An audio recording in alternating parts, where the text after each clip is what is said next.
two major threats in this truth.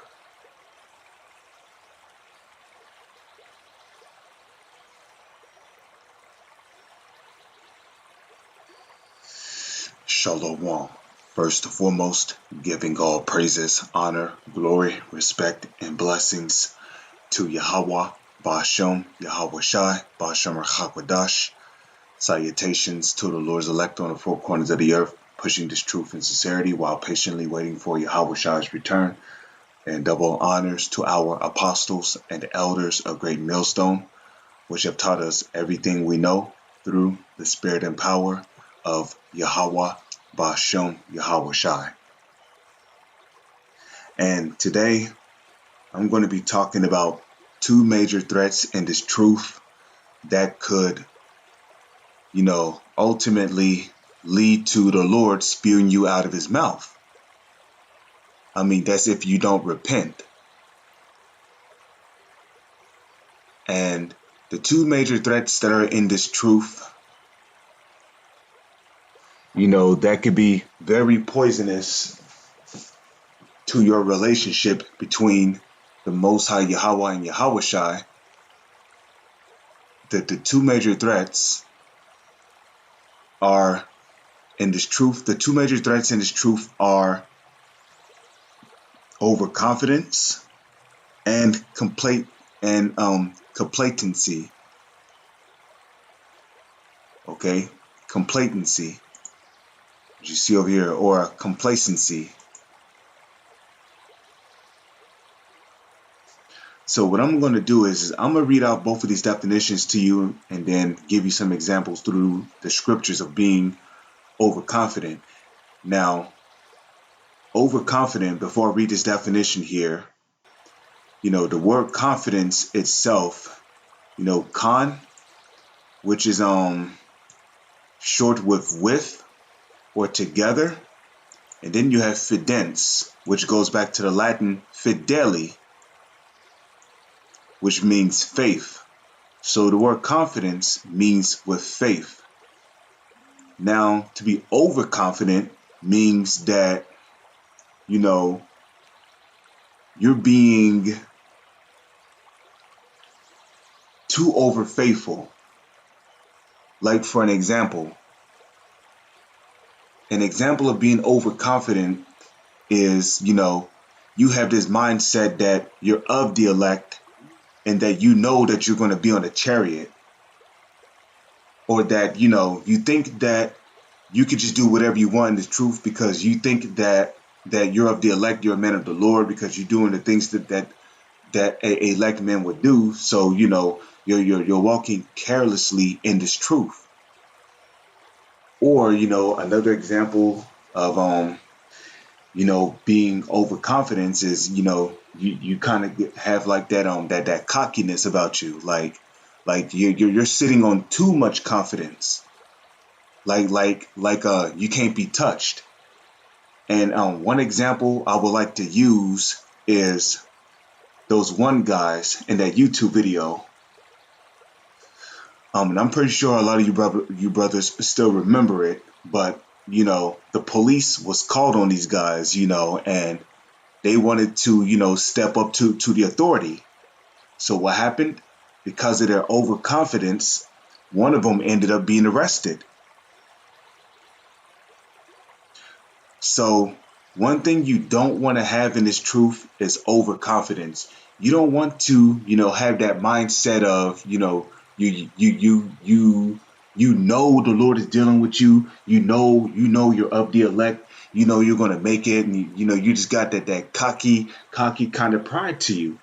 Because when you read the book of Proverbs, the 6th chapter, when 6 verse 16, when you read verses like Proverbs 18 verse 10, when you read verses like James the 5th chapter, it tells you that the Lord hates pride. Even in the book of Matthew, what did Yahweh Shai say? He that exalts himself shall be abased. For you to say that you're of the elect, but you don't know where you're going to be in the future, well, that's being overconfident, because you don't know if you're of the elect. Look, The reason why we're in this truth is because we've been called. Now we're hoping to be of the elect.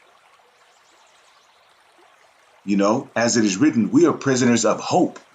But we don't know if we're of the elect. We're hoping to be of the elect, though. We're hoping to be a part of that number.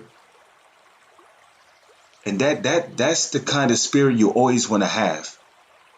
Because by you having that spirit, by you hoping to be of the elect, you always got something to fight towards, to work towards in this truth. For you to say you hope to be of the elect, that you should feel something inside you when you say that. You should have that feeling of, like, I don't know how to explain it. Like, it's a feeling of like you kind of feel down, but at the same time, you have that feeling of you have something to hope for, because when you have that feeling of, I hope to be of the elect, then that makes you want to do more in this truth.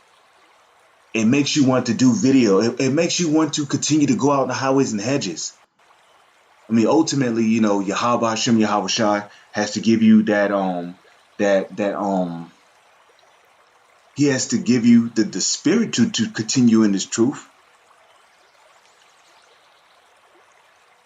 But when you have that spirit of, I hope to be of the elect. I don't know if I'm of the elect, but I hope to be. You kind of get that feeling of, like you feeling down on the inside. But at the same time, you have that feeling of, you have something to hope towards. And if you have something to hope towards, that gives you even more of the reason to go strong in this truth, to continue to do your videos, to hit the highways and hedges,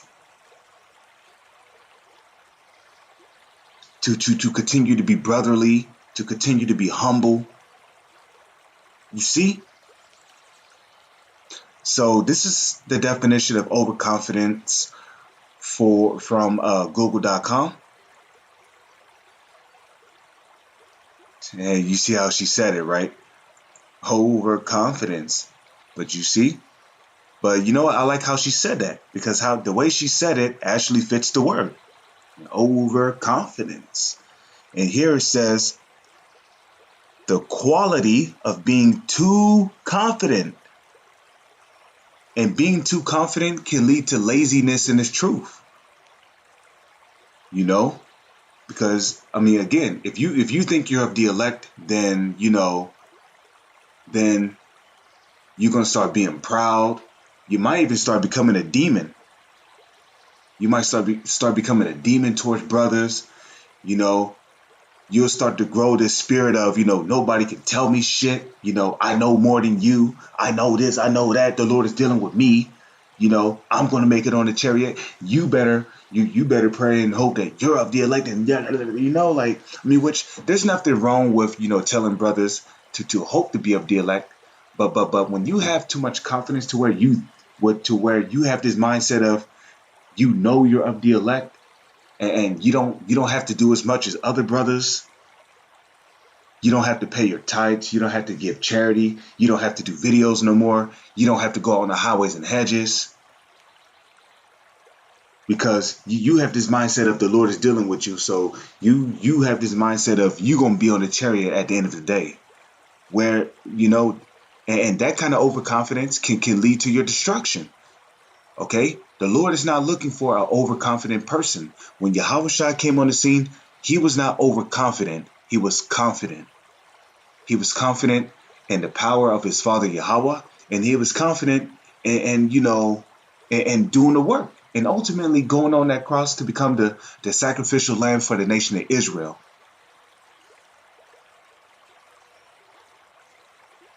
Now Yahweh Shai, he knew he was the son of the Most High. But that didn't stop him from being confident. That didn't cause him to be overconfident. Okay? And there's many examples of scriptures of men who were great, who were humble. King David, that man was a mighty man of war, And yet he was not overconfident. You know, King David did not have the mindset of the Lord is dealing with me. I can beat the shit out of whoever I want because I'm a mighty man of war. No, King David didn't have that kind of mindset. King David had the mindset of, I will not trust in my bow, neither shall my sword save me. But thou, Yahweh Bashem, Yahweh Shah, has saved us from all our enemies. You know, you don't want to have this attitude of, overconfidence where, you got this mindset of, okay, the Lord is dealing with me, so I'm going to step out in the middle of traffic and the Lord's going to put the spirit on this guy to stop the car. I mean, because if you do that, well, for one, you're tempting the Lord, and for two, your ass is going to get ran over. You know? So you always want to be confident, man. When you're confident, you're humble. You know, you're thinking before you say or do things. Okay? When you're confident, you're walking according to the Holy Scriptures.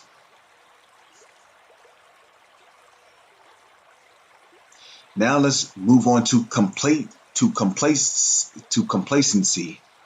So this is complacency, which is another major threat in this truth from Google.com.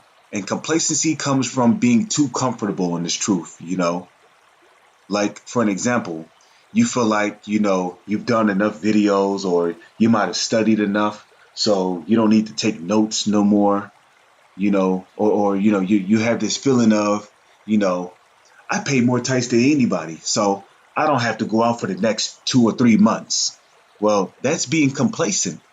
And that is also a major threat in this truth. And that can lead to the Lord spewing you out of his mouth as well. So this is complacency from Google.com. Okay. It says a feeling of smug. Okay. A feeling of smug or uncritical satisfaction with oneself, with oneself or one's achievements. So, in other words, you see satisfaction in your works or your achievements in this truth. And that's complacency, because you feel like you do more videos than brothers in this truth, or you feel like you study more that you don't have to study anymore, or you don't have to do videos anymore. Or when you do your videos, you're doing your videos like, I don't know, every month one video might go up, or every 2 weeks, there might be 3 videos. Or every week, only 1 video is going up. Or hell, in some cases, after 7 months, then 1 video go up. Or after 7 months, there might be like 5 videos that go up on your channel. And then after that, another 5 months or another 9 months might pass by, and then another slew of videos go up, like maybe 10 or 15 videos. Well, that's being complacent, because you feel like you've done enough videos, or you've paid enough tithes, so you don't have to pay your tithes. Well, complacency can lead to you transgressing against Yahweh Bashem, Yahweh Shai. And that was pretty common amongst our people back in the ancient world, because our people felt like, the Lord delivered them from the hands of their enemies, and, blase, and the Lord would protect us as a nation of people when we were in our homeland. Our people started to grow this spirit of they could just do whatever the hell they wanted. And what happened? They started bringing idols into the land. They started bringing in heathenistic customs into the land of Israel. And just like that, Israel was sinning against Yahweh Bashem, Yahweh Shai. So what happened? Well, because our people got complacent in the land, well, the Lord raised up enemies to come up against us, to take us down and to bring us into captivity into their country. So you don't want to be complacent. You don't want to be complacent in this truth. Oh, look at that. Self-approval.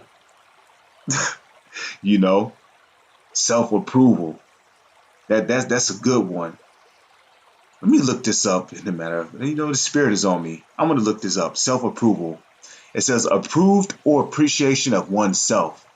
You know, approval or appreciation of oneself.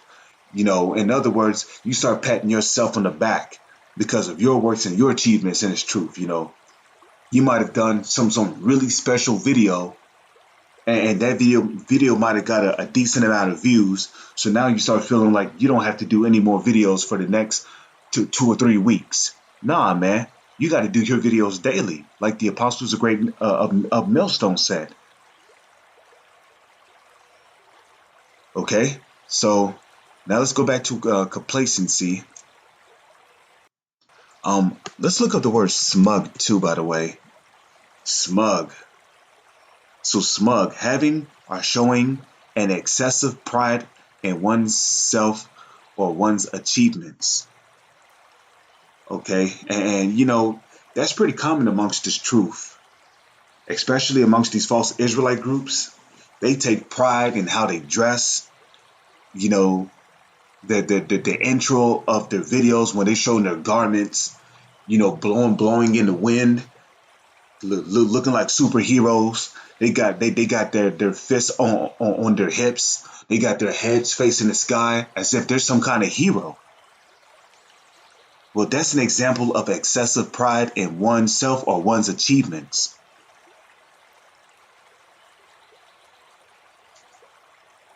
So you don't want to have that you don't want to have smugness in this truth. So Ecclesiastes chapter 1 verse 11, there is no remembrance of former things, neither shall there be any remembrance of things that are to come with those that shall come after. Now the reason why I'm bringing this out is because if the Lord was if the Lord was to allow us to remember who we were in our past life, brothers would be looking at themselves like, oh shit, I was Isaiah. Oh shit.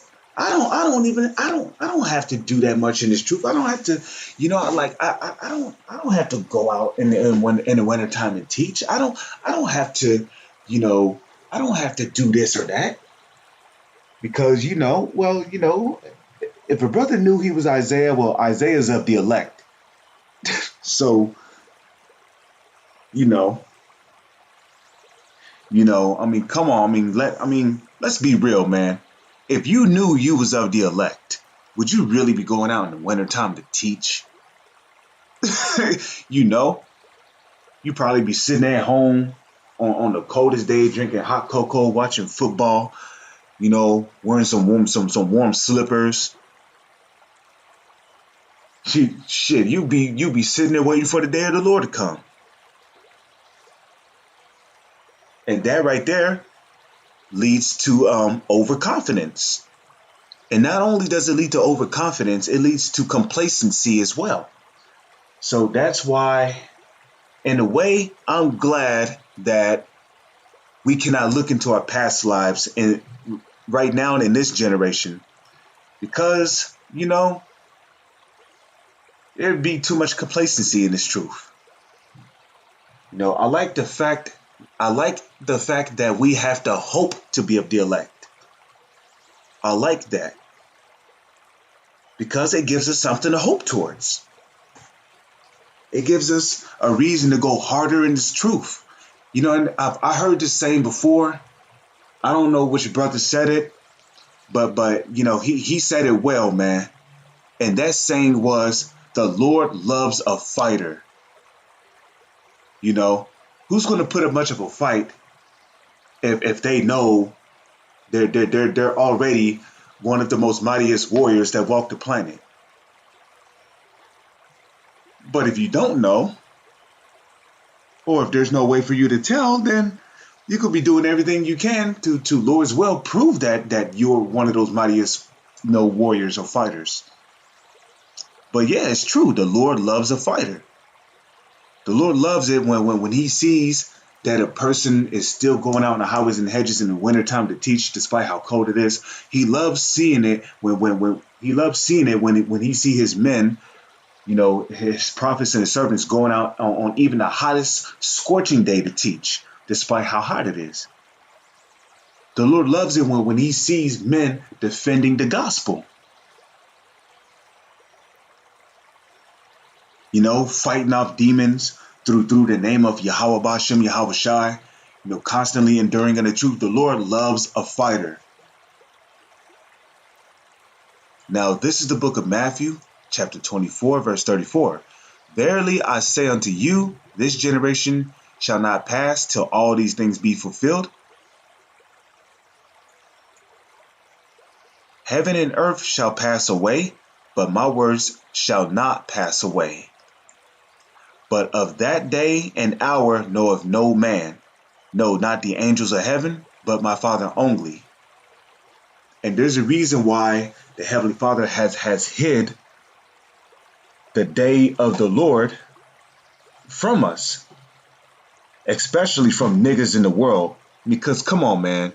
If these niggas in the world knew the exact day that Yahweh shall return, come on, man. They'll be trying to get right at the very last second. Literally, on the day before Yahweh shall returns, they'll be a super Hebrew Israelite. The niggas that have the biggest fucking beards out, that they'll probably be trying to make the most dingiest sackcloth garment they can make. They'll be making all kind of garments and shit. They'll probably be going out on the highways and hedges to teach for like damn near 24, 23 hours throughout the day and shit. Professing Yahweh Hashem, Yahweh Shai. Like, look, the Lord don't work like that, man. The Lord wants you to believe. But again, knowing the exact day of when the Lord returns can lead to overconfidence, and it can also lead to complacency in this truth. And those two are major threats in this truth. So with that, I'm going to say, Shalom is on to the next one.